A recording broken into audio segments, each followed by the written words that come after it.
जिसे बाबा राघवदास जी ने अपने क्रांतिकारी अभियान के साथ आगे बढ़ाने का कार्य किया था, इस पावन धरा को मैं कोटि कोटि नमन करता हूं। बहनों और भाइयों, मैं आप सबका हृदय से स्वागत करता हूं, अभिनंदन करता हूं। इतनी भीषण गर्मी, टेम्परेचर प्रदेश के कुछ जिलों में 48 तक पहुंच गया है और यहां पर चुनाव की गर्मी पहले से थी और प्रकृति की गर्मी भी बाहर ये दिख रही है, लेकिन आपका उत्साह हमको आनंदित करता है। और बहनों और भाइयों, मैं तो भाट पार वासियों को इस बात के लिए आश्वासन देने के लिए आया हूं कि आप भाजपा के लिए जो पसीना बहा रहे हैं, भाजपा की डबल इंजन सरकार इसके लिए आपका पास करवा करके, आपका सम्मान बढ़ा करके इस कर्ज को चुकाने का काम करेंगे। बहनों और भाइयों, आज आप देख रहे होंगे पूरे देश के अंदर लोकसभा चुनाव चल रहे हैं। 6 चरण संपन्न हो गए हैं, 7वें चरण और अंतिम चरण में हम लोगों को मतदान करना है। बहनों और भाइयों, पूरे देश के अंदर एक ही नारा है, एक ही स्वर गूंज रहा है और वह है कि फिर एक बार और अब की बार 400 पार। 400 पार के नारे से ही सपा, बसपा और कांग्रेस को चक्कर आने लगता है, क्योंकि इनको तो इतनी चुनाव लड़ने के लिए प्रत्याशी ही नहीं मिले, उनके पास तो प्रत्याशी ही नहीं है और इसीलिए कह रहे हैं कैसे होगा। तो जनता जनार्दन ही उन्हें जवाब दे देती है। जनता जनार्दन कहती है, जो राम को लाए हैं हम उनको, जो राम को लाए हैं, और 2024 में फिर से कमल खिलाएंगे। मोदी जी फिर से प्रधानमंत्री। बहनों और भाइयों, ये आवाज जनता का स्नेह और प्यार मोदी जी के प्रति, और मोदी जी ने इसके लिए 10 वर्ष अहर्निश प्रयास किया, तपस्या की, कार्य किया, दिन रात बिना रुके, बिना झुके, बिना डिगे, देश के सम्मान को बढ़ाने का हो, देश की सुरक्षा का मुद्दा हो, देश के अंदर विकास के बड़े बड़े कार्य हो या गरीब कल्याणकारी योजनाओं के माध्यम से प्रत्येक गरीब के चेहरे पर खुशहाली लाने का कार्य। आज आप देखते होंगे, पहले आतंकी घटना घटित होती थी और आतंकी घटनाएं घटित होने के बाद जब हम कांग्रेस और समाजवादी पार्टी सरकार से कहते थे कि आतंकवादियों से निपटो, तो ये कहते थे आतंकवादी तो सीमा पार के हैं। बहनों और भाइयों, आज तो मोदी जी के नेतृत्व में आतंकवाद समाप्त, नक्सलवाद समाप्त। अब तो पटाखा भी जोर से फट जाए ना तो पाकिस्तान को सफाई देनी पड़ती है, लगता है तेरे साथ मैंने नहीं किया है। बहनों और भाइयों, ये तब है क्योंकि आपका एक वोट मोदी जी को मजबूती करता है और मोदी जी फिर देश को मजबूत करके दुनिया के अंदर भारत की ताकत का एहसास कराते हैं। एक तरफ मोदी जी के नेतृत्व में भारत दुनिया के अंदर सम्मान प्राप्त कर रहा है, सुरक्षित हो रहा है, और दूसरी तरफ विकास के बड़े बड़े कार्य। देवरिया में भी मेडिकल कॉलेज बनेगा, एक सपना था, आज बाबा देवराहा के नाम पर मेडिकल कॉलेज बन करके प्रारंभ हो गया है। बहन और भाइयों, पहले एम्स के लिए दिल्ली जाना होता था, आज गोरखपुर में एम्स की स्थापना हो गई है। पहले पानी के लिए सीजन में तरसना होता था, आज तो बहनों और भाइयों हर घर नल की योजना क्रियान्वित हो रही है। पहले इंसेफ्लाइटिस से मरीजों नवजात बच्चों की मौतें होती थी, आज हमने जैसे माफिया समाप्त किए वैसे ही इंसेफ्लाइटिस की नौ की बीमारी को पूरी तरह समाप्त करके यहां के मासूमों को बचाने का काम भी किया है। बड़े बड़े कार्य हो रहे हैं, हाईवे बन रहे हैं, 2 लेन 4 लेन 6 लेन के हाईवे, वंदे भारत, अमृत भारत और नमो भारत के नाम पे ट्रेन चल रही है। विकास के बड़े बड़े कार्य नए भारत की पहचान बन रहे हैं। और गरीबों के लिए याद करिए, ये समाजवादी पार्टी की सरकार थी, समाजवादी पार्टी की सरकार थी, गरीब भूख से मरता था, उपचार के भाव में दम तोड़ता था, रसोई गैस नहीं मिल पाती थी, गरीब बरसात में और सर्दी में ठिठुरने के लिए मजबूर होता था।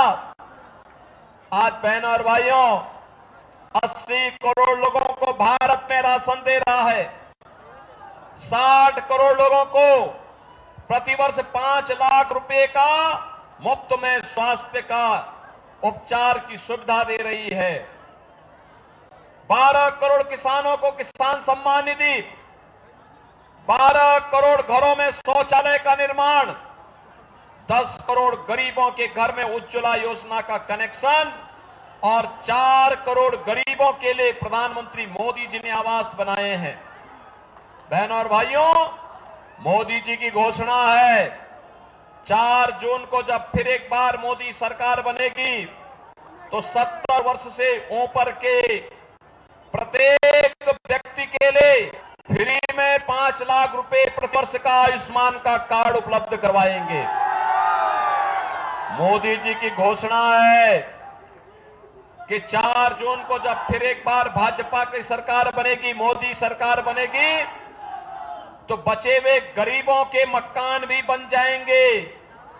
मोदी जी ने कहा है भारत में विरासत भी रहेगी, भारत में विकास भी होगा, और उसी का परिणाम है अयोध्या में रामलला का भव्य मंदिर का निर्माण भी हो गया है।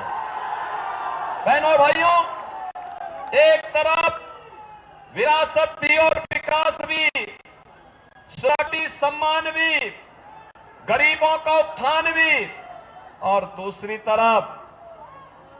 तरफ समाजवादी पार्टी और कांग्रेस का गठबंधन है। आप देख रहे होंगे ये माफियाओं के सरपरस्त हैं, अपराधियों को गले का हार बनाते हैं। कोई भी हो, खाना पिया, पशु माफिया, ये सभी माफिया समाजवादी पार्टी से जुड़े हुए हैं। और बहनों और भाइयों, इनके समय में दंगे होते थे, याद करिए इसी भाजपा में कई दंगा करके निर्दोष हिंदुओं को बंद कर दिया था, हिंदुओं की झोपड़ियां जलाई गई थी। तब मैं सांसद था, मैं आया था यहां पे, मैंने जेल से छुड़ाने का काम किया था उन लोगों को। हमने कहा ये नहीं होने पाएगा, और अगर कोई निर्दोष हिंदुओं को छेड़ेगा तो फिर बड़ा आंदोलन होगा। और बहनों और भाइयों, आज आप देखते होंगे, आपने 7 वर्ष में यूपी में कहीं दंगों का नाम सुना है क्या? आज यूपी में दंगा नहीं होता है, नो कर्फ्यू नो दंगा, क्योंकि यूपी में है सब चंगा। अब यूपी तो पूरी तरह सुरक्षित है, पर्व और त्योहार मनाए जा रहे हैं। अयोध्या में आप जाएंगे तो आपको अयोध्या ऐसे लगेगी जैसे प्रभु राम लला की समय की अयोध्या फिर से आ गई है। भव्य अयोध्या, दिव्य अयोध्या के दर्शन होंगे। बहनों और भाइयों, एक तरफ भारतीय जनता पार्टी इसके लिए कार्य कर रही है और दूसरी तरफ ये समाजवादी पार्टी और कांग्रेस के लोग क्या कह रहे हैं? ये कह रहे हैं कि अगर सत्ता में आए, ये कहते हैं सत्ता में आएंगे तो पर्सनल लॉ लागू करेंगे। पर्सनल लॉ का मतलब जानते हैं आप? पर्सनल लॉ का मतलब तालिबानी शासन। तालिबानी शासन का मतलब, तालिबानी शासन का मतलब बेटी स्कूल नहीं जा सकती, महिलाएं ऑफिस और बाजार नहीं जा पाएंगी। ये कांग्रेस और समाजवादी पार्टी भारत का तालिबानीकरण करना चाहती है और भारतीय जनता पार्टी घोषणा करती है भारत की व्यवस्था बाबा साहब भीमराव अंबेडकर के द्वारा बनाए गए संविधान से चलेगी। भारत की व्यवस्था किसी सरिया कानून से नहीं चल सकती है। हम पर्सनल लॉ फिर से लागू नहीं होने देंगे। इनका घोषणा पत्र, समाजवादी पार्टी और कांग्रेस का घोषणा पत्र कहता है सत्ता में आएंगे तो विरासत टैक्स लगाएंगे। आप विरासत टैक्स के बारे में जानते हैं बहनों और भाइयों? विरासत टैक्स होता है, यह अमेरिका में लगता है।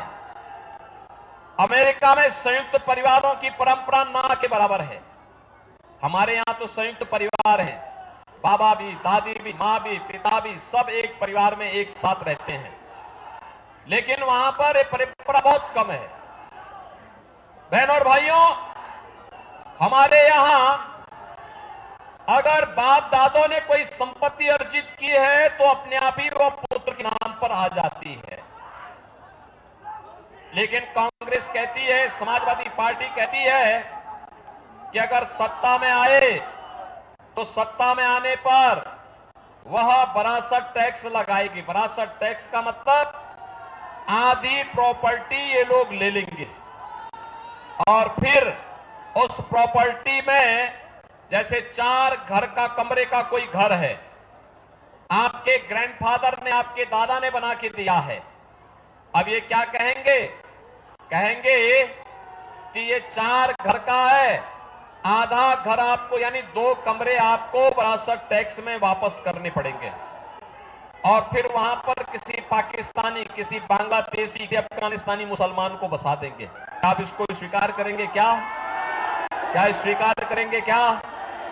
बहनों और भाइयों, ये सपा और कांग्रेस का विरासत टैक्स, यह विरासत टैक्स, यह औरंगजेब का जजिया कर है।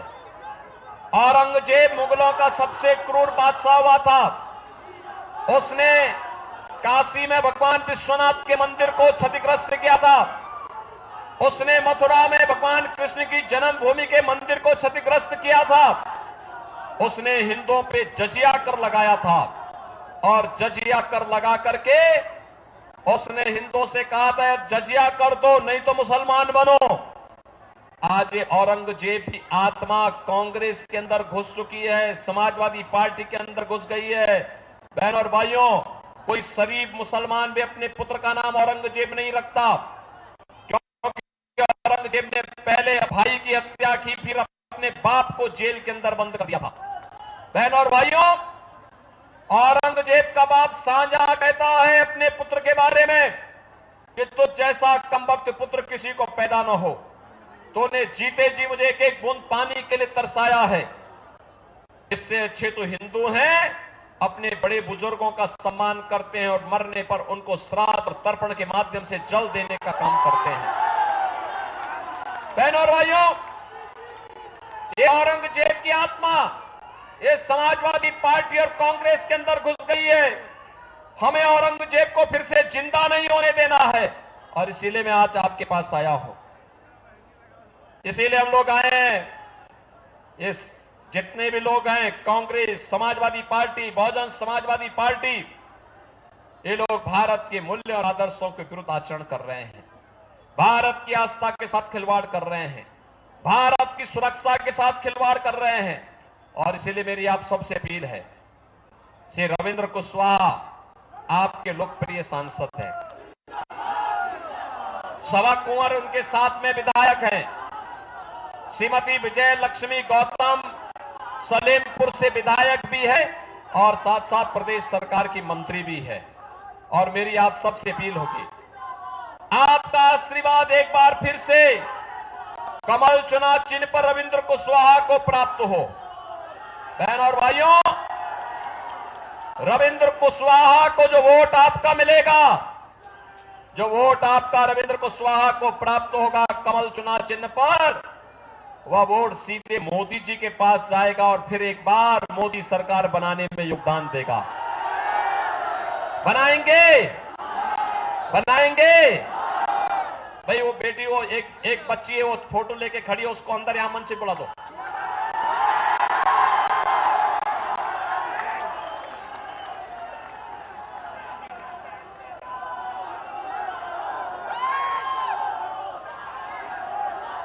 बनाएंगे।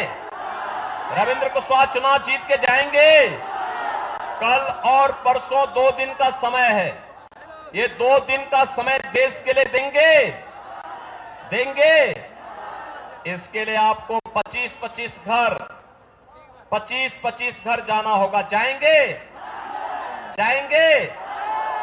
दोनों हाथ ला करके मेरे साथ बोलेंगे फिर, भारत माता की। और उन 50 घरों के सभी मतदाताओं को 1 जून को मतदान कराना है, कमल चुनाव चिन्ह पर कराएंगे। तो फिर मेरे साथ बोलेंगे, जय श्री राम, जय जय श्री राम, जय जय श्री राम।